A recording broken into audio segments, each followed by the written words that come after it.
In the town of Mount Morris, Illinois, on November 25, 2020, preparations for Thanksgiving were moving along as usual.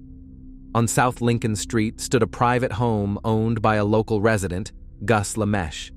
For the past few weeks, he hadn't been living alone. His 27-year-old daughter, Melissa Lameche, had moved in with him. She was in her 9th month of pregnancy, waiting for the birth of her first son, Barrett. Due to high blood pressure and sudden fainting spells, Melissa needed constant supervision, and her father's house had become the safest place for her. At 4:28 p.m., the quiet of the neighborhood was shattered by a call to emergency services. A neighbor of Gus Lameche, standing on his own property, noticed something wrong. Thick, heavy smoke was pouring out of the windows and from beneath the roofline of the nearby house. This didn't look like a simple case of something burning on the stove. When the first firefighters arrived, they found the front door tightly locked from the inside. Rescuers had to use tools to force the lock and get into the building. Inside, the house was already completely filled with choking black smoke. Visibility was down to about 6 inches. Firefighters were forced to move through the rooms on their hands and knees, feeling their way forward inch by inch. At that moment, the fire chief, who personally knew Gus Lameche, called him. When Gus learned that his daughter was inside the burning house, he rushed to the scene in a state of panic. Fire crews now had clear confirmation. There was a person inside, and there was almost no time left. Deep in the kitchen, on the floor, rescuers found Melissa. She was lying face down. Because of the zero visibility and extreme heat, they had to drag her toward the exit, still hoping for a miracle. But outside, paramedics could only confirm the worst. Melissa and her unborn son, Barrett, were gone. Almost immediately, however, questions began to arise. Melissa herself worked as a paramedic and knew exactly how to respond in a fire. The fire's origin was localized, and the exits from the house were still accessible. A person with her level of training should have left the building within seconds of the smoke appearing. But she never took a single step toward the door. Why? Her vehicle was still parked in the driveway, and inside the house, locked from within, no one else was found. Investigators and Fire Inspector Michael were only able to enter the home after firefighting crews had completely soaked the smoldering walls and ceiling. The most severe heat damage was concentrated in the kitchen. Experts quickly identified the point of origin. The fire had started in the upper cabinets located directly above the stovetop. The first theory examined was a cooking accident, but an inspection of the stove showed that all burner controls were set to off. The oven was empty. This ruled out the possibility that Melissa had left food unattended or collapsed while cooking. Next came a detailed inspection of the electrical system. Specialists carefully examined the breaker panel and wiring for any signs of a short circuit. The circuit breakers were functioning properly. There were no signs of internal cable melting or equipment failure. A technical malfunction was completely ruled out. In the final report, the fire marshal stated clearly, "The fire had been started intentionally." Experts concluded that someone had used an open flame to set the furniture on fire. Lead investigator Brian Kadar, while examining Melissa, noticed injuries whose origin clearly had nothing to do with extreme heat or smoke inhalation. It became obvious that the fire had served only as a tool to cover up another event. To understand what truly happened inside Gus Lameche's home, investigators had to look closely at the life of the woman found at the scene. Melissa Lameche was born on May 10, 1993. She grew up in Mount Morris, surrounded by 4 brothers and sisters. Relatives described her as straightforward, strong-willed, and driven by a deep need for perfection. Melissa's brother, Carl, recalled that whatever she took on, she pushed herself to do it flawlessly. Her interest in medicine began after an incident in college, when she herself needed help from paramedics. She was deeply impressed by their professionalism, and that experience changed her path. Before that, Melissa had organized trivia nights at a local bar, a place where emergency service workers often gathered. In January 2020, Melissa completed her training and became a certified paramedic. She began working for Trace Ambulance in Tinley Park. The start of her career coincided with the peak of the pandemic. According to official records, Melissa was part of the crew that carried out the first transport in Chicago of a patient with a confirmed COVID-19 diagnosis. This work demanded strict discipline, physical endurance, and flawless knowledge of life-saving protocols. Around the same time, Melissa learned she was pregnant. Despite the fact that the father of her son strongly pushed for termination, she made a firm decision to continue the pregnancy. By October 2020, her physical condition had become more complicated. Doctors diagnosed her with high blood pressure, and she began experiencing frequent sudden fainting episodes. Less than 48 hours remained until her scheduled hospital admission and the birth of her son, whom she planned to name Barrett. Because of the high risk of infection before the procedure, doctors advised her to follow a strict isolation routine. Melissa barely left the house and did not receive visitors. Inside Gus Lemesh's home, a nursery had already been prepared.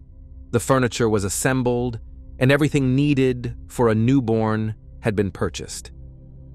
Everyone around Melissa knew she planned to spend the holiday days quietly, focusing on rest and preparing for the hospital stay. But on November 25th, that carefully planned routine was broken by the arrival of someone Melissa did not expect to see.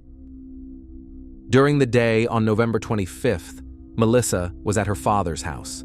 At that time, she spoke on the phone with her sister, Cassie. According to witness accounts, their conversation lasted about 2.5 hours. The sisters talked about everyday things and about the upcoming trip to the hospital, scheduled for after the holiday. Around 4 p.m., Melissa suddenly interrupted the call. She'd seen someone approaching the front door through the window.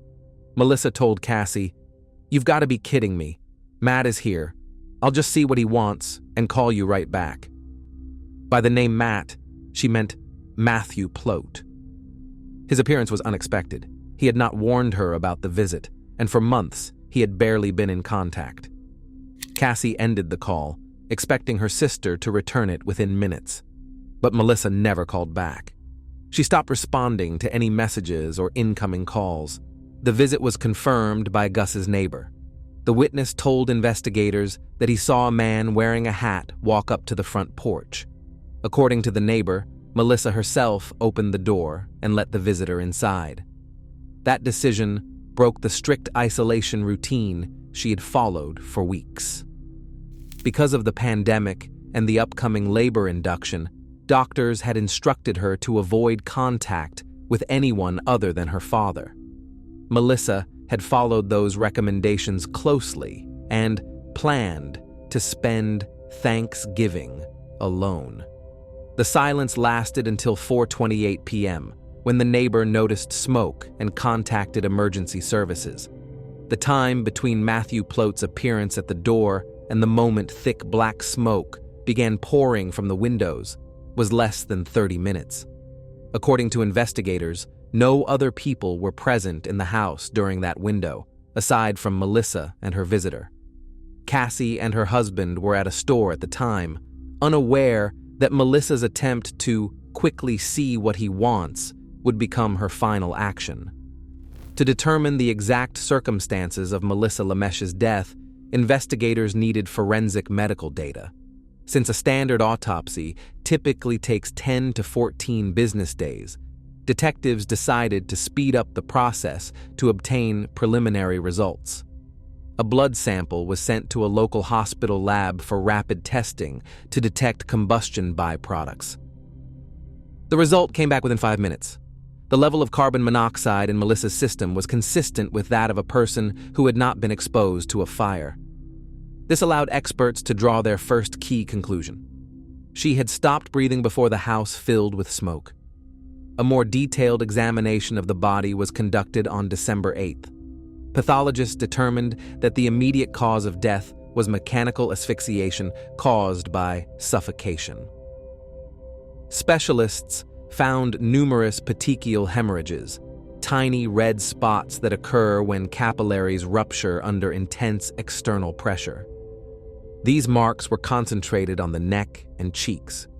One of the pathologists later testified in court that the number of such hemorrhages was the most severe he had encountered in his professional career. This clinical picture pointed to the use of extreme physical force. In addition to signs of asphyxiation, the examination revealed injuries consistent with blunt force impact. Melissa's body showed evidence of physical trauma inflicted shortly before death. Medical experts also documented indications of aggressive sexual misconduct. To preserve evidence, specialists used a standardized forensic kit and collected biological swabs for later DNA profiling. Another critical detail emerged during the examination of Melissa's hands. Biological material belonging to another person was found beneath her fingernails. The presence of these particles indicated that she actively resisted her attacker. All collected samples, including swabs and microscopic material from under the nails, were sealed and sent to the state crime lab. From that point forward, the fire investigation was officially reclassified as a criminal case, supported by clear medical evidence. Matthew Plote, much like Melissa, was deeply connected to emergency services. He served as a paramedic for the Carroll Stream Fire District and was a volunteer firefighter. The two first met back in 2013 at a trivia night hosted by Melissa. Over the following years, they maintained sporadic contact, though it never evolved into an official relationship. When Melissa informed Matthew Plote that she was expecting, the situation changed drastically. According to case files and testimony from Melissa's family, Plote was adamantly opposed to the birth of her son.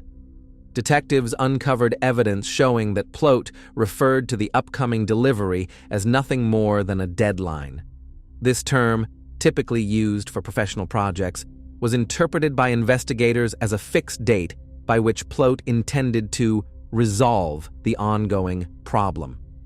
After Melissa refused to terminate the pregnancy, Matthew Plote essentially withdrew from her life. He ignored the majority of her health updates and never accompanied her to medical appointments.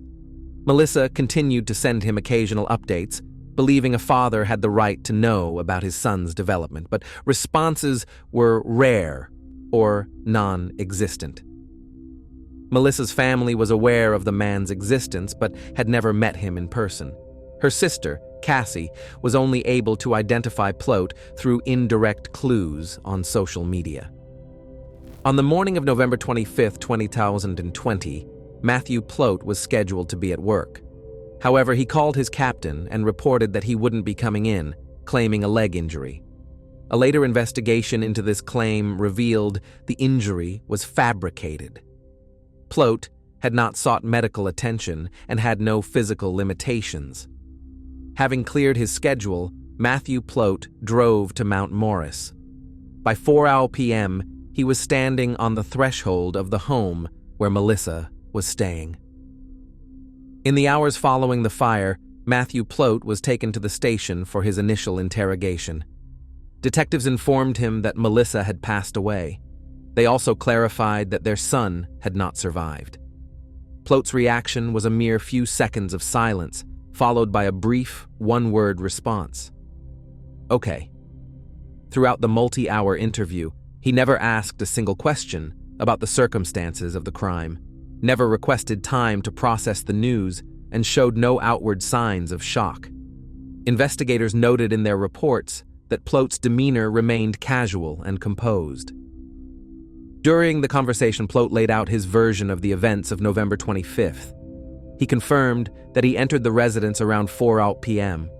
According to him, the purpose of the visit was to discuss financial matters and his future involvement in raising his son. Plote claimed that he and Melissa spoke calmly in the kitchen for about an hour. During this testimony, the man alleged that before he departed, the two had engaged in a consensual, intimate encounter. This claim immediately raised red flags for investigators. At the time of this meeting, Melissa was in the final week of her pregnancy. According to medical records and testimony from her family, her physical condition during this period was extremely dire. Due to high blood pressure and frequent fainting spells, she was barely eating and spent the vast majority of her day sleeping. Melissa's state of health made the prospect of a consensual, intimate encounter on the day of her passing nearly impossible. Despite his suspicious behavior and the glaring inconsistencies in his testimony, the police lacked the direct evidence required to file charges at that time. Results from the autopsy and DNA testing had not yet been returned. Matthew Plote answered the detective's questions and was permitted to leave the police department that same night. Investigators were left to wait for lab data to verify his statements through forensic methods. While awaiting the forensic reports, investigators began piecing together a social profile of Matthew Plote. Interviews revealed that the man had been leading a double life. Despite the nature of his work at the fire station, where crew members are typically tight-knit and share personal news, none of his colleagues were aware that Melissa even existed. Captain Robert Schultz later confirmed that Matthew never made mention of the woman or her pregnancy. While the department typically celebrated the arrival of a new son or daughter, Plote remained completely silent. An examination of the suspect's personal contacts and correspondence showed he was maintaining relationships with several women at the same time. At the time of these events, Plote was living in the same home as a long-term girlfriend. She also had no idea about Melissa or her plans to bring her son into the world. No one in Matthew's inner circle had been informed that in just 2 days, he was officially set to become a father. Investigators uncovered another troubling fact. Following the fire on November 25th, Plote did not inform any of his acquaintances about the tragedy. Even being a firefighter himself, he withheld the information that the mother of his son had lost her life in the flames. According to the prosecution, this total anonymity was a calculated part of a plan. Prosecutors would later argue in court that Plote was desperate to maintain his bachelor lifestyle, and Melissa's passing would completely eliminate his social and financial obligations. The investigation concluded that the motive was to sever his connection to Melissa in order to preserve Matthew Plote's personal status. Any other path, including child support or active involvement in raising his son, would have inevitably exposed his secret life to his family and colleagues. The fire marshal and forensic experts conducted a meticulous analysis of how the fire in the Lime home was set. The point of origin, near the upper kitchen cabinets, suggested an attempt to stage a common household accident. Investigators concluded that the choice of location and method was no coincidence. Matthew Plote, utilizing his skills as a firefighter, understood the dynamics of fire and smoke. According to investigators, the fire was intentionally set to specifically destroy biological evidence in the kitchen where Melissa's body was located. By utilizing his professional expertise, he attempted to pass off the results of his aggressive behavior as the tragic aftermath of an accidental fire. By the summer of 2021, while DNA results were still pending, investigators decided to employ a more proactive surveillance method. Detective Kadar was banking on the possibility that Matthew Plote might confide in someone from his professional circle. In early September, police reached out to Captain Robert Schultz. They proposed that he use a hidden recording device during a private conversation. While Schultz initially had reservations about participating in the operation, he eventually agreed to assist the investigation. On September 9, 2021, the captain called Matthew Plote into the fire station for a meeting. Operatives placed a recording device on a desk in the office and monitored the situation from an adjacent room. During the dialogue, Schultz repeatedly brought up the passing of Melissa and her son, urging his colleague to come clean about what had happened. Matthew Plote sat across from the captain with his head bowed. He gave no reaction to his superior's words and almost entirely ignored the questions. The audio recording captured only long, heavy silences. The attempt to secure a confession through a trusted associate had failed. It was now clear that the only way to prove guilt would be through the forensic results from the crime lab. In March of 2022, the state crime lab finalized its analysis of the biological samples collected from the scene. The forensic results revealed that the male DNA found under Melissa's fingernails belonged to Matthew Plote. This evidence led investigators to conclude that, in the moments before her passing, Melissa had put up a desperate physical struggle. Furthermore, Plote's profile matched the material recovered during the forensic exam for aggressive harassment. This scientific data allowed the prosecution to formally reject Matthew Plote's claim that their encounter had been consensual. Investigators cross-referenced the DNA results with the physical trauma previously documented by the medical examiner. The combination of defensive wounds under her fingernails and the severe injuries to her neck completely ruled out any possibility of a peaceful encounter. This mounting pile of evidence provided the necessary grounds to move forward with an arrest. An official warrant was issued on March 8, 2022. The following day, March 9, 2022, which was Gus LeMay's birthday, Matthew Plote was taken into custody. He was formally charged with 10 counts. The list included 4 counts of first-degree crime, 3 counts of the intentional crime involving the unborn Barrett, as well as separate counts for aggressive harassment, residential arson, and the concealment of a violent death. The court set his bond at $10 million. In April of that year, the defense attempted to have the amount reduced, citing Plote's lack of a prior criminal record. However, the judge denied the motion, ruling that Matthew Plote posed a significant threat to the community. Leading up to the trial, Plote was held at the Ogle County Jail. From that point on, the case moved into the legal arena, where the focus turned to proving the direct link between Plote's actions and the start of the fire at the residence. To piece together the events of November 25, 2020, we have to look back at the residence 30 minutes before the first reports of smoke. At 4:00 p.m., Matthew Plote arrived at the house. Melissa had just finished a phone call with her sister and opened the door for her visitor. The events that followed in the kitchen were later reconstructed by investigators based on the signs of a struggle documented by forensic teams and the medical examiner. Matthew Plote engaged in a physical confrontation with the expectant mother. Melissa fought back fiercely, an act of resistance that left traces of Plote's skin beneath her fingernails. The man struck Melissa multiple times with a blunt object and committed an act of aggressive harassment. Following this, Plote applied a chokehold. According to medical data, he exerted such force on the woman's neck that it caused capillaries in her face and mucous membranes to rupture. Once Melissa stopped breathing, Matthew Plote began his attempt to stage a tragic accident. Acting with the knowledge of a professional firefighter, Plote chose the fire's point of origin so the flames would quickly reach the area where the body lay. He ignited the upper cabinets directly above the stove. Plote's calculation was that the high heat and thick smoke would incinerate biological evidence and mask the signs of physical trauma to Melissa's neck. However, the man left all the stove burners turned off, a technical oversight that would later be flagged by fire investigators. Matthew Plote was attempting to create the illusion that Melissa, who was in the final week of her pregnancy and prone to fainting, had lost consciousness while cooking, leading to an accidental kitchen fire. After setting the scene, Matthew Plote left the home. He departed before the heavy smoke became visible from the street. At 4:28 p.m., neighbors noticed the first signs of the fire.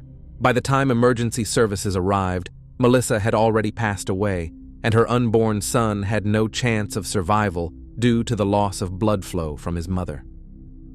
The trial of Matthew Plote began in March 2024. Throughout the proceedings, the defense built their strategy around the defendant's professional reputation. His attorneys highlighted his years of service as a paramedic and volunteer firefighter. Their central argument was that if Plote, with his specialized expertise, had truly intended to commit a crime, he would have staged a fire capable of leveling the entire building and erasing all physical traces. The defense also accused the investigation of bias and failing to pursue other suspects. In their rebuttal, prosecutors focused on the complete lack of motive for anyone else. They presented evidence that Matthew Plote was the only individual whose life would be simplified by Melissa's absence.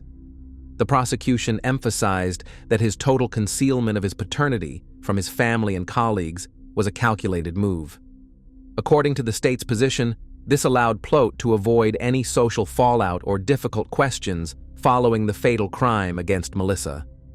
The hearings lasted 5 days. After closing arguments, the jury deliberated for just 2 hours. Matthew Plote was found guilty on all counts, including the first-degree crime and the intentional crime against his unborn son. As the verdict was read, Plote showed no outward emotion. On June 27, 2024, the final sentencing hearing took place.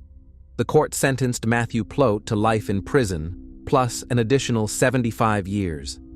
Before being led out of the courtroom, Plote made a statement, claiming he felt the same pain over the loss of Melissa and Barrett as their own family did. Following the sentencing, Plote's attorneys filed an appeal, which has yet to yield any results. In a tribute to her memory, Melissa's family arranged for a magnolia tree to be planted at the Morton Arboretum, a place she loved to visit. A memorial plaque was placed beside the tree. Additionally, the family made donations to organizations helping animals and those in need, ensuring that the names of Melissa and her son Barrett remain on the lists of those who gave back to the community.